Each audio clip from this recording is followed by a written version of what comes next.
Muhammad katakan, infokan, beritahukan kepada hamba-hambaku, masih di aku hamba, Pak. Masih di aku hamba. Hei, engkau yang pernah punya jabatan pernah berdosa, engkau yang punya kekayaan pernah berdosa, engkau yang tak punya apapun ikutan berdosa juga. Hei, engkau laki-laki, engkau perempuan, engkau pernah berbuat israf. Aku tidak akan berikan batas untuk mengampunimu. Engkau datang pada aku ampuni semua dosamu.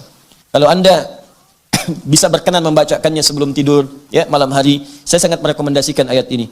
Nah sekarang maaf ya, salah dihapuskan, dosa dikit diampuni, dosa tambah banyak digugurkan, dosa lebih banyak lagi dihanguskan, dosa tanpa batas masih diterima untuk dibersihkan. Kalau dengan semua kesempatan ini belum mampu menyentuh hati Anda untuk bertobat, lantas dengan cara apa lagi Allah mengampuni dosa-dosa Anda? Orang yang rajin ibadah, orang yang dekat dengan Allah, orang yang cepat merespon seruan-seruan Allah, maka akan diangkat oleh Allah Subhanahu wa taala derajatnya dan didekatkan dengan rahmat dunia dan akhirat. Rahmat dunia sifatnya disebut dengan Rahman. Karena itu orang-orang yang ibadahnya khusus, spesial, rajin, cepat dekat dengan Allah, maka Allah akan berikan rahmat-rahmat dunia lebih cepat dibandingkan dengan hamba-hamba biasa. Itu yang dicontohkan kepada Maryam alaihissalam. Maryam punya mihrab, rajin ibadah, melebihi kadar manusia-manusia yang lainnya. Kalau orang-orang lain siangnya makan, ia puasa, malamnya tidur, ia tahajud, ya, banyak beribadah kepada Allah di luar batas keadaan manusia biasa. Maka apa yang terjadi? Beliau biasa, bukan nabi, bukan rasul, tapi rezekinya dimudahkan oleh Allah lebih daripada orang-orang yang lainnya. Contoh lain, pemuda-pemuda di dalam gua, Ashabul Kahf. Ashabul Kahfi itu bukan nabi, bukan rasul, tapi kecintaannya kepada Allah untuk mendekat, meninggalkan tempatnya karena banyak dikejar-kejar supaya menjauh dari Allah. Untuk mendekat kepada Allah, rela meninggalkan kenyamanan, rela meninggalkan kemapanan, rela meninggalkan kenikmatan, bahkan berada di gua yang sempit pun rela, yang penting Allah ridha. Masuk ke dalam gua yang sempit dijadikan luas oleh Allah Subhanahu wa taala. Rezekinya diberikan, jasadnya dijaga, kenikmatannya diberikan, tidur tak terganggu. 305 tahun tidur nggak ada yang ganggu, bayangkan. Itu luar biasa. Jadi kalau kita dekat dengan Allah, rumah sempit pun kelihatan luas. Tapi kalau jauh dari Allah, rumah luas pun rasanya sempit. Rezeki yang banyak pun nggak terukur gitu. Segalanya habis saja, habis, tapi nggak ada nikmatnya. Jadi kalau Allah sudah mengangkat seorang hamba, sumun, diangkat dengan ketinggiannya, ismun jadi sifatnya, diangkat oleh Allah, maka sifat rahmannya akan memberikan kenyamanan di dunia, dan sifat rahimnya akan menganugerahkan surga terbaik saat kembali kepada Allah Subhanahu wa taala. Karena itulah kemudian setelah kita dapatkan itu semua, maka berusaha untuk bersyukur kepada Allah Subhanahu wa taala. Alhamdulillahi rabbil alamin. Pakai nikmat-nikmat itu untuk mendekat kepada Allah. Ini kuncinya.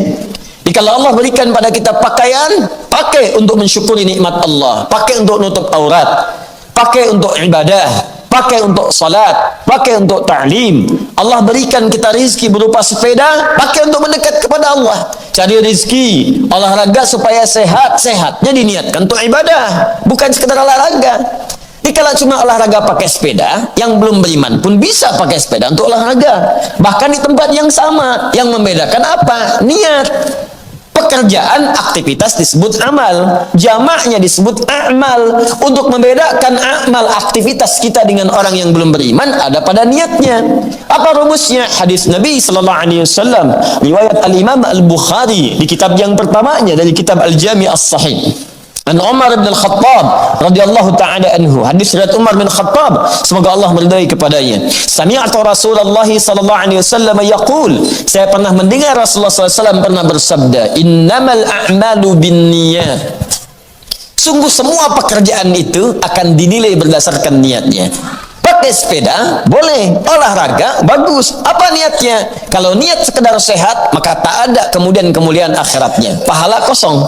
Tapi kalau kita niatkan kesehatan itu dipakai untuk ibadah, saya pengen olahraga dulu subuh-subuh, ba'da subuh, putar, pusing, balik kemudian putar sampai pusing, ya, badannya sehat, niatkan untuk ibadah, untuk salat duha, untuk cari nafkah, untuk baca Quran, ini yang bagus. Tapi kalau keluar sebelum subuh, udah putar, lewat salat, enggak, ya. masjid tinggal. Nah, itu nggak ada nilainya si Allah Subhanahu wa taala. Paham sampai sini? Baik, kalau kita kerjakan yang demikian itu, maka Allah akan tambahkan nikmat-nikmat yang selanjutnya. Karena itu kalimat Rahman dan Rahim disebutkan kembali setelah Alhamdulillahi Rabbil Alamin untuk menegaskan pemberian Allah yang berlipat ketika nikmat itu disyukuri. Ya, ketika nikmat itu disyukuri. Kata Allah, saya Rabbul Alamin, saya ini pemilik semua alam. Kalian jangankan minta sedikit, minta banyak saya kasih. Gak ada yang kurang pada saya, pemilik alam semuanya.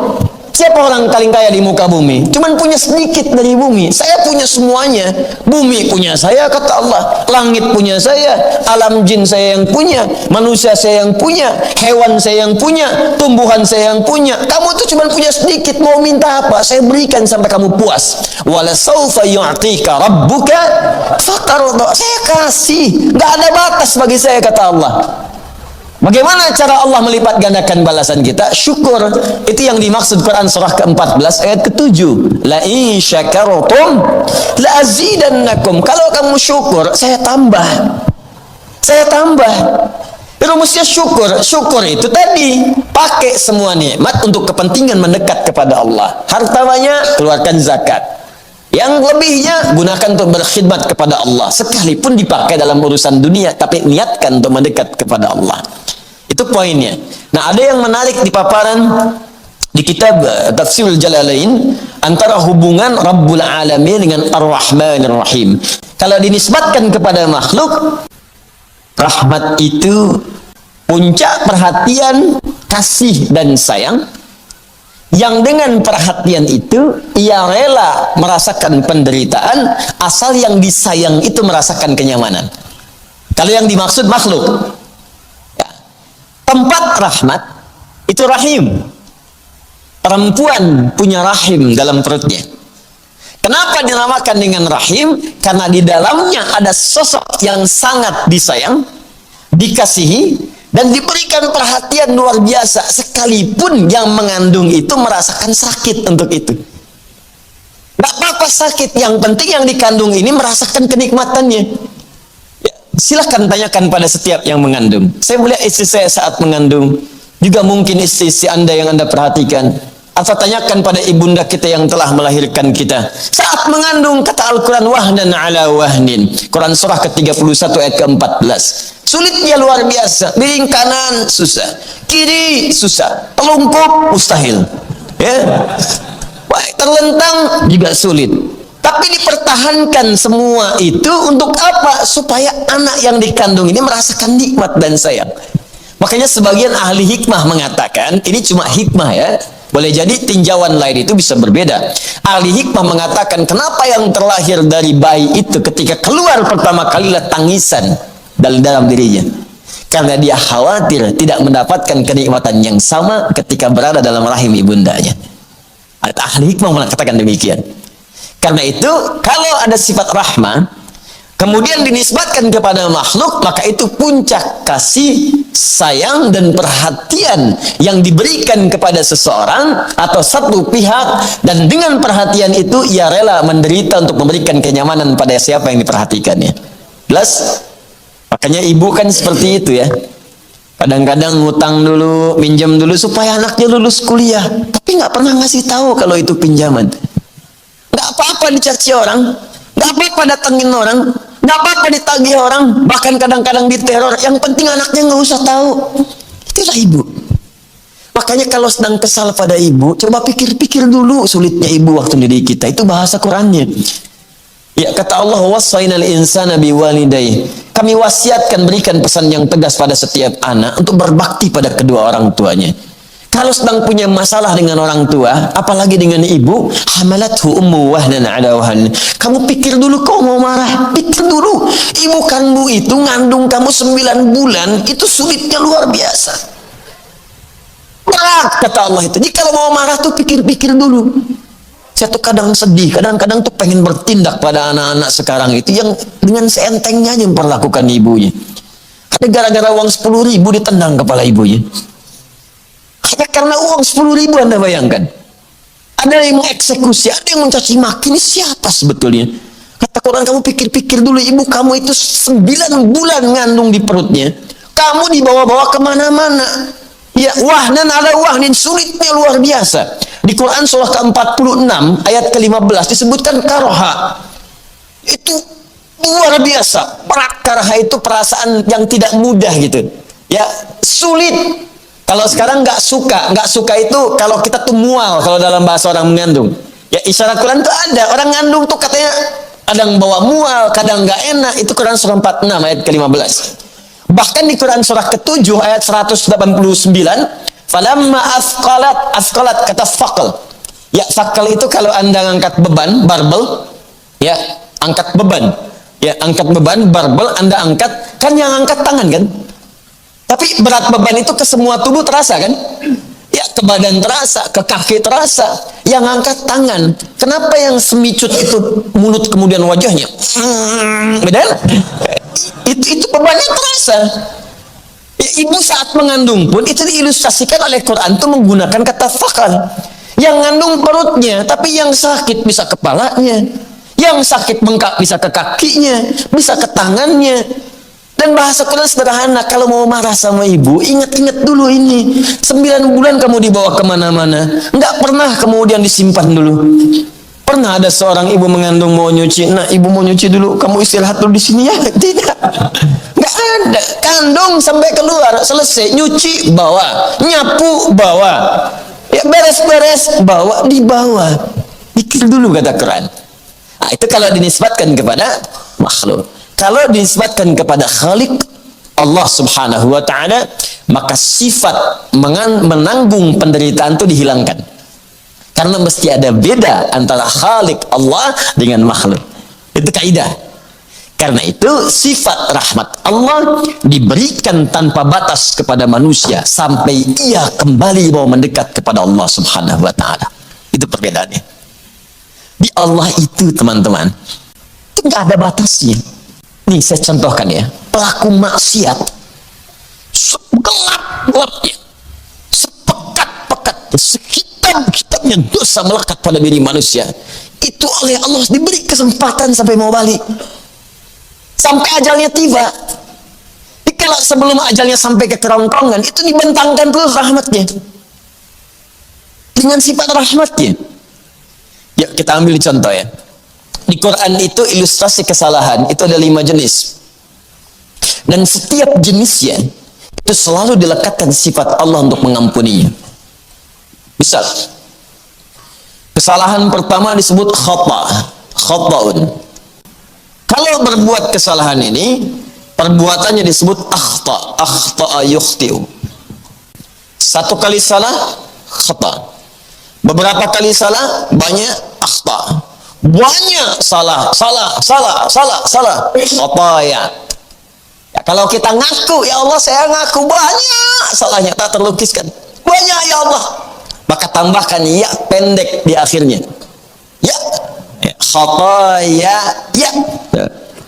Makanya setiap kita sholat tuh, salah satu bacaan doa istiftah, Allahu Akbar, Allahumma ba'id baini wa baina khataya. Ya kecilnya mesti bunyi. Itu cara menerjemahkannya begini, ya Allah, saya mengakui dalam sholat ini ya Allah, bahwa saya ini banyak dosa. Itu cara bacanya. Bukan sekedar di lisan. Kalau cuma di lisan nggak ada getaran kejiwaannya. Pahami bacaan itu. Ya Allah, saya mengakui ya Allah, saya mengakui dalam salat ini saya banyak dosanya. Lantas bayangkan dosa apa aja. Dosa mata, dosa telinga. Sebelum salat tadi ngerjakan dosa apa? Nih kalau masih belum mau ngaku ya, saya tanya nih, siapa yang nggak punya dosa? Angkat tangan. Angkat aja. Ya. Ayo. Baik, yang dosanya sedikit angkat tangan. Yang dosa agak banyak, angkat tangan. Ya, saya tahu ibu juga angkat di bawah. Baik, siapa yang merasa banyak dosanya, angkat tangan. Banyak. Dah, turun lagi. Kelihatan, nggak ngangkat pun di wajah udah kelihatan. Baik. Dan wajah-wajah ini saat bersamaan adalah wajah penambah surga. Nggak percaya? Ayo buktikan. Siapa yang pengen ke surga? Angkat tangan. Tuh. Selesai. Dan tinggi cita-citanya. Siapa yang surganya pengen Firdaus? Angkat tangan. Siapa yang pengen bersama Nabi di surga? Tuh, apa yang Anda bawa untuk menghadap Nabi di sana? Makanya setiap sholat Allah sayang dengan kita, ingin dihapuskan semua salah kita supaya kalaupun wafat saat itu bersih kitanya. Maka kita ngaku, ya Allah, saya sekarang sholat mengaku banyak kesalahan, ya Allah. Allahumma ba'id baini wa baina khataya. Ya, tapi hamba mohon, ya Allah, hamba mengakui banyak salah dan hamba pun menyaksikan, ya Allah, Engkau pengampun semua jenis kesalahan. Mohon bersihkan, pisahkan hamba dengan kesalahan-kesalahan yang telah hamba perbuat sampai detik ini, sebagaimana Engkau pisahkan timur dan barat yang tidak pernah bertemu. Jangan tampakkan saat di akhirat nanti, ya Allah. Jangan tampakkan, karena nanti sekecil apapun kesalahan akan ditampakkan oleh Allah. Wa may ya'mal mithqala dzarratin syarran yarah. Dan sekecil apapun perbuatan salah sepanjang belum ditobati akan ditampakkan di akhirat. Ini perbuatannya disebut akhta.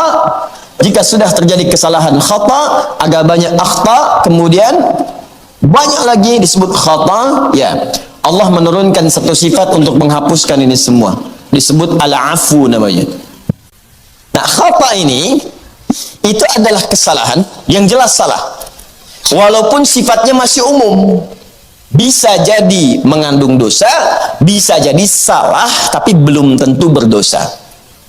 Nah, contoh, subuh sekarang jam berapa? 4.32 kan? Baik, 4.32 itu subuh. Ada orang baru bangun jam 6. Bangun. Belum sholat subuh. Salah tidak? Salah, jelas salah. Salah, belum sholat. Karena standarnya 4.32 itu siap-siap sholat. Di jam 6 baru bangun, udah lewat syuruk. Udah lewat syuruk. Baik. Nah, sekarang salah tidak? Salah. Dosa enggak? Belum tentu, John. Belum tentu. Kalau tidak disengaja, ya memang malamnya kecapean. Sulit tak terlukiskan sampai kemudian tertidur lelap. Memang bangunnya jam 2 untuk tahajud. Allahu Akbar. 11 rakaat khusyuk. Setelah itu selesai jam 3:30, lihat baca hadis sunnah Nabi setelah tahajud bisa berbaring terlebih dahulu, miring ke kanan, berbaring dia. Cuman bedanya dia dengan Nabi sebelum subuh bangun, dia habis subuh baru bangun. Salah sih iya, cuman dosa enggak.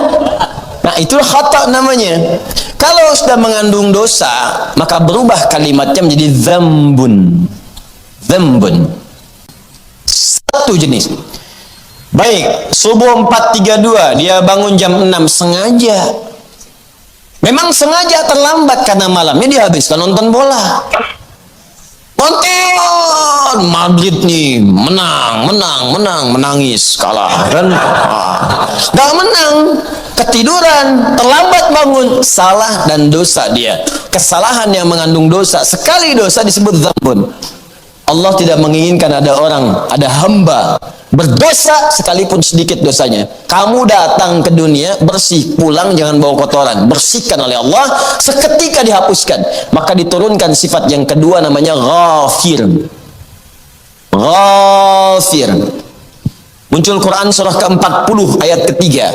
Ghafiriz dzambi wa qabilit taubi. Hei orang-orang yang pernah berbuat dosa, walaupun dosanya cuma sedikit, jangan rasa aman dengan dosanya. Ayo balik kepadaku, aku penerima taubat. Balik lagi ke jalan yang benar. Ghafiriz dzambi, aku ghafir, mengampuni dosa walaupun engkau merasakan sedikit dari dosa itu. Dzambun pasangannya ghafir. Quran surah ke-40 ayat yang ketiga. Nah, ada orang sudah terlambat bangun dan ngajak orang lain itu nggak sholat. Ya, dia terlambat, ngajak orang lagi malam-malamnya. Mau kemana? Tahajud. Tahajud kan besok lagi. Ini pertandingan tuh menarik, Barcelona lawan Madrid. Ajak. Sudah dia ngajak orang lain, dia sendiri tidak mengerjakan. Maka muncul yang kedua lebih dari yang pertama. Dijamakkan bentuk dzambu jadi dzunub namanya. Dzunubun. Karena levelnya sudah naik dari dzambun ke dzunub, maka Allah pun tidak akan membiarkan hambanya larut dalam dosa. Diturunkan sifat yang ketiga namanya Ghaffar. Ghaffar. Quran surah Nuh ayat yang ke-10. Faqultu astaghfiru rabbakum innahu kana ghaffara. Ghaffar. Kata Nabi Nuh, faqultu astaghfiru rabbakum, aku katakan pada umatku, minta ampun pada Tuhanmu, minta ampun. Tapi yang paling menarik, innahu kana ghaffara, sungguh Allah punya sifat ghaffar. Kenapa Nabi Nuh tidak mengatakan ghafir? Karena umatnya sudah berkali-kali bukan sekedar kemudian mencela Nabi Nuh, tapi sudah ngancam, mencela, menghardik, banyak dikumpulkan dosanya, bukan sekali dosa. Tuh, begitu cara baca Qur'annya. Jadi kalau ada sifat ghafar, artinya dosanya meningkat dari level yang pertama. Ya, pedasnya naik dikit. Level 1, level 2. Ya, naik terus, naik. Nah, sudah dia kemudian tidak sholat, ngajak orang tidak sholat, dan mencela orang sholat. Ngapain sih ke sana? Ah, si Adul masuk soleh, biarin aja ke sana, ya kan? Udah. Kita mau sini aja. Bisa, ya. Ayo sini. Naik lagi. Namanya dzunubun ma'azulmi plus zalim. Dzunubun plus zulmun. Maka Allah turunkan sifat yang keempat, namanya ghafurun. Ghafur. Terakhir, maaf ya, orang ini Allahu Akbar, dia profesional di bidang maksiat. Pokoknya nggak ada maksiat di bumi kecuali dia pernah mengerjakannya. Jadi kalau mendengar orang lain pernah mengerjakan, dia belum, gatal tangannya. Nggak bisa tuh, saya juga bisa itu. Seketika dia kerjakan, langsung dia lakukan. Maka itu rumusnya bukan pakai dzunubun, bukan zulmun lagi, sudah israf namanya. Israf, kelewat batas. Israf itu sudah berlebihan, lebih luar biasa. Parasmanan pernikahan boleh sekali, dia 10 kali. Israf. Nah, ada israf dalam dosa. Ini semua organ tubuhnya udah nyobain dosa. Pokoknya hatamlah dosa tuh, ya. Mata udah berdosa, telinga udah dosa, maaf, lisan udah pernah dosa, sampai ke ujung kaki. Kan ada orang telinganya dosa tapi mulutnya bersih, ada orang mulutnya dosa telinganya bersih, ada orang ini semuanya dipakai buat berdosa. Israf. Tapi apa yang terjadi? Diturunkan oleh Allah kemudian sifat yang terakhir. Ketika memberikan yang terakhir ini nggak boleh ada batas, karena dosanya pun israf. Kalau ada batasnya berarti ada sebagian tak terampuni. Tapi kalau nggak ada batasnya, maka sebesar apapun, sebanyak apapun, sedalam apapun, sekotor apapun, itu nggak akan pernah ada batas untuk kembali diterima oleh Allah Subhanahu Wa Taala. Masih ingat tadi, ketika Allah memberikan sebuah sifat kasih sayang, perhatian tanpa batas, disebut apa namanya tadi? Rahmah. Maka turunlah Quran surah ke-39 ayat ke-53. Qul, katakan Muhammad, ya ibadiyalladzina asrafu ala anfusihim. Muhammad katakan, infokan, beritahukan kepada hamba-hambaku, masih di aku hamba, Pak. Masih di aku hamba. Hai para pezina, hai yang pernah zina, hai yang pernah mabuk, hai yang pernah korupsi, hai yang pernah nyuri, hai yang pernah membunuh. Dengar kalimat ini. Kata Allah, engkau hambaku. Hambaku. Itulah bedanya Tuhan dengan makhluk. Anda punya anak, jahatnya luar biasa, merusak nama keluarga. Sudah nggak terukur berapa kali nama Anda dirusak oleh dia. Sudah nggak terukur berapa kali keluarga kemudian dilecehkan oleh dia. Jahat dikenal di luar, muncul di televisi. Satu kali balik ingin bertemu Anda, diterima nggak? Baru nelpon aja, kamu nggak usah telepon saya lagi. Waduh, saya ingin ketemu Pak. Kamu bukan anak saya. Oh, lantas anak siapa? Perhatikan Allah nggak ada batas. Qul ya ibadi, masih di aku hamba. Muhammad katakan pada hamba-hambaku, ya, qul ya ibadiyalladzina asrafu ala anfusihim, yang pernah israf dalam hidupnya untuk berbuat dosa. Alladzina, saya sering sampaikan, disebutkan 1080 kali. Bisa laki-laki, perempuan, besar, kecil, tua, muda, kaya, cukup. Hei, engkau yang pernah punya jabatan pernah berdosa, engkau yang punya kekayaan pernah berdosa, engkau yang tak punya apapun ikutan berdosa juga. Hei, engkau laki-laki, engkau perempuan, engkau pernah berbuat israf. Aku tidak akan berikan batas untuk mengampunimu. Engkau datang padaku, aku ampuni semua dosamu. La taqnatu min rahmatillah. Jangan putus asa dari rahmat Allah Subhanahu wa taala. Aku aku ampuni. Nah, sekarang maaf ya, salah dihapuskan, dosa dikit diampuni, dosa tambah banyak digugurkan, dosa lebih banyak lagi dihanguskan, dosa tanpa batas masih diterima untuk dibersihkan. Kalau dengan semua kesempatan ini belum mampu menyentuh hati Anda untuk bertobat, lantas dengan cara apa lagi Allah mengampuni dosa-dosa Anda? Kalau ada orang pulang ke akhirat masih berdosa, itu makhluknya yang salah. Allahnya sudah terbuka, saya ampuni kamu yang gak mau minta ampun, saya kurang apa lagi ngampunin kamu sekarang? Dipantas kalau di akhirat tuh Allah murka, pantas, sangat pantas. Padahal sifat Allah itu rahmatnya kemudian akan mengalahkan murkanya. Cuman sudah dikasih rahmat gak mau ngambil, ya tinggal murkanya. Kata Allah, inna rahmati wasi'at kulla syai. Rahmatku itu melebihi segalanya. Rahmat Allah mengalahkan murkanya. Dikasih rahmat gak diambil, ya tinggal murkanya. Kalau nggak mau dimurkai, ambil rahmatnya sekarang, manfaatkan. Nah, 5 hal ini itu dikumpulkan dalam satu ayat. Kalau Anda bisa berkenan membacakannya sebelum tidur ya malam hari, saya sangat merekomendasikan ayat ini. Dan seringkali kami coba mengamalkan dampaknya ke hati itu luas. Itu Quran surah kedua Al-Baqarah di ayat 286, ayat yang terakhir. Ya, la yukallifullahu nafsan illa usaha. Allah mustahil memberikan kita beban kehidupan kalau kita nggak sanggup. Ini sangat menarik nih, bahasanya indah. Kata Allah, kamu nggak mungkin saya uji kalau kamu nggak mampu. Di cara menyikapi ujian itu, berikan motivasi pada diri kita bahwa kita mampu. Bisa sering katakan begini, seberat apapun ujian yang sedang menimpa kita sekarang, Anda diuji sekarang, menurut Anda berat sekali, tapi menurut Allah cuma Anda yang mampu, yang lain nggak bisa. Makanya dititipkan kepada Anda, bukan kepada yang lain. Saya yakin setiap kita ini sekarang punya masalah. Ada yang di rumah tangga, ada yang di pekerjaan, ada yang di kehidupan sosial. Allah ujikan pada kita, bukan pada yang lain, karena kita mampu. Ya, mustahil diuji kalau nggak mampu. La yukallifullahu nafsan illa usaha. Laha ma kasabat wa 'alaiha ma kasabat. Laha ma kasabat. Kalau kita semangat mengatasi itu dengan nilai-nilai kebaikan, caranya baik kita atasi, maka akan ada peluang pahala kita dapatkan. Ujian di kantor, caranya benar, ikuti aja ujiannya dengan baik. Gak usah nyogok, gak usah korupsi, pahala diberikan pada kita. Wa 'alaiha maktasabat. Tapi sebaliknya, kalau cara menyikapinya keliru, bisa berdosa. Ujian di kampus, ya maaf, cara mengatasinya belajar dengan benar, isi ujian. Jangan pedulikan berapa benar tidaknya. Kalau ada yang salah, evaluasi. Itu tandanya kita diminta memahamkan kembali diri kita supaya menguasai materinya. Kalau lulus, teruskan dan dalami. Jangan sekedar lulus untuk ujian. Itu caranya, bukan mencontek. Ketika mencontek, wa 'alaiha maktasabat, ada peluang dosa di dalamnya.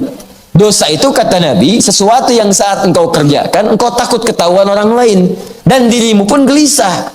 Jadi kalau Anda mengerjakan sesuatu takut orang lain tahu, dan Anda merasa gelisah dengan perbuatan itu terindikasi ada dosa di dalamnya. Baik. Rabbana la tu'akhidna in nasina au akhtana. Akhta. Ya Allah, kalau memang kami pernah lupa, dan dengan lupa itu kami berbuat salah, tolong jangan hukum kami. Jadi banyak orang berbuat salah karena lupa. Orang tahu bohong itu dosa, cuman saat bohong lupa kalau itu dosa. Orang tahu mencuri itu dosa, cuman saat nyuri lupa kalau itu dosa. Orang tahu kalau korupsi itu bahaya, dosa, cuman lupa kalau sedang korupsi itu bahwa itu tuh berbahaya dan dosa. Jadi kadang-kadang banyak perbuatan lupa itu menjadikan seseorang berdosa, dan kadang-kadang ada yang memang diniatkan untuk berbuat salah. Itu yang bahaya. Ya, makanya saya sering aneh kalau ada orang mengatakan, saya minta maaf Bapak Ibu sekalian pada kesalahan-kesalahan saya, baik yang disengaja ataupun tidak. Kalau tidak masih diterima, tapi sengaja berbuat dosa, itu aneh. Saya minta maaf dari kesalahan-kesalahan yang saya perbuat, baik sengaja atau tidak. Kalau sengaja berarti niat dia berbuat dosa. Itu kan persoalan. Nah, cuman yang paling indah, la tu'akhidna in nasina au akhtana. Catat khata satu dia. Rabbana wa la tahmil 'alaina isran kama hamaltahu 'alal ladzina min qablina. Ya Allah, kalau saya nanti mendapatkan satu persoalan dalam ujian, jangan berikan ujian kepada saya melebihi batas kemampuan saya seperti orang-orang dulu yang pernah mengalaminya. Maksudnya ujian mereka ditimpakan ke saya yang tidak sebanding dengan kemampuan saya. Makanya dari awal Allah bilang, gak akan saya uji di luar batas kemampuan kamu. Kalau masih ragu, saya turunkan keterangan berikutnya. Rabbana wa la tuhammilna ma la taqata lana bih. Ya Allah, kalau saya berbuat salah, saya pengen kembali, dan jangan berikan beban yang besar kepada saya supaya saya bisa mudah kembali. Kalau saya pengen taubat, ya Allah, jangan susah seperti orang-orang dulu karena kesulitan mereka pengen taubat. Mereka kan beda dengan saya. Mereka itu bebal, ya Allah, disuruh taubat ngeyel lagi, disuruh ibadah gak mau lagi. Karena itu engkau turunkan beban lebih berat dibandingkan dengan saya sekarang. Maka jangan samakan cara saya taubat saya dengan taubat orang di masa lalu. Umat Nabi Musa bebalnya luar biasa. Musik lagi. Karena itu ketika ingin tobat, kata Allah, kalau memang serius, coba bunuh dirimu. Tobatnya dengan kematian. Ya, karena sulit diingatkan, ada najis, sobek. Ya, nggak ada dengan bersihkan, sobek. Nempel di pakaian, sobek pakaiannya, baru dianggap bersih. Ya, sobek, bersih. Itu bedanya dengan umat sekarang. Kalau ada berpakaian sekarang, ya, yang dipakai celana jin. Celana jin disobek juga. Ya, sobek lututnya, sobek bagian pahanya, sobek betisnya. Mungkin itu umatnya Nabi Musa nyasar ke sini sekarang. Nah, itu canda saja gitu kan, canda. Nah, ya, tapi pakaian sudah bagus, kenapa disobek-sobek? Ya, atau patut diduga ada najis di dalamnya gitu kan. Beda. Nah, umat Nabi Muhammad sekarang lain. Ya, Masya Allah, ada najisnya, nggak usah disobek, cukup engkau bersihkan saja. Hilang 3 perkara, maka hilang najisnya. 1, hilang warnanya. Yang kedua, hilang baunya. Yang ketiga, hilang rasanya. Ya, dulu ada celana kena najis, kotoran kucing, ya, bersihkan, hilang 3 sifat ini. Warna, bersihkan dulu, sampai hilang, bersih. Bau, cium, bersih. Rasa gimana caranya?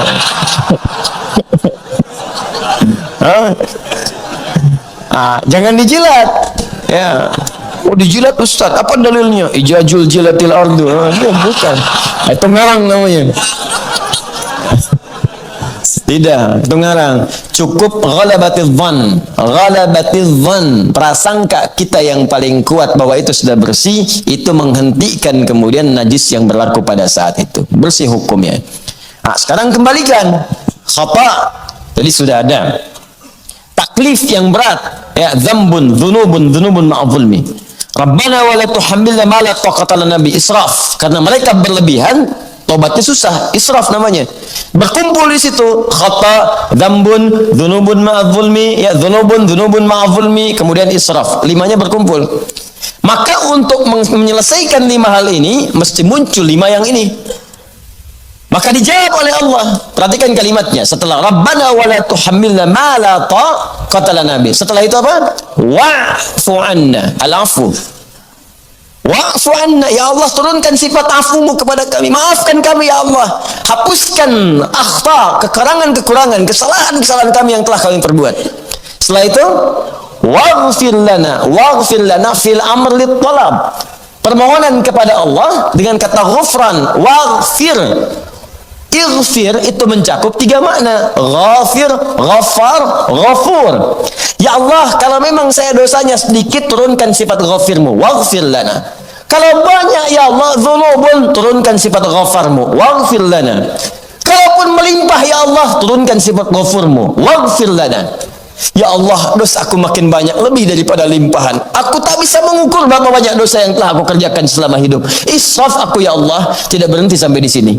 Waghfir lana. Setelah itu, warhamna, rahmat. Anta maulana, karena engkau Tuhan yang merawat kami, ya Allah. Kalau Tuhan yang merawat saja tidak mengampuni, kepada siapa lagi kau mesti minta ampun? Wansurna 'alal qaumil kafirin. Ya Allah, kalau tobat kami sudah diterima, mohon jaga kami supaya kami tidak diajak berbuat maksiat lagi oleh orang-orang yang tertutup dalam hidayah-Mu. Indah ayatnya. Itu kelima hal ini tercantum dalam satu ayat, dan ini bagian dari taubat kita kepada Allah Subhanahu wa taala. Coba biasakan baca dengan benar sampai mendapatkan gejolak dalam hati kita dan merasakan kekhusyuan dan nikmat yang mendekat kepada Allah Subhanahu wa taala.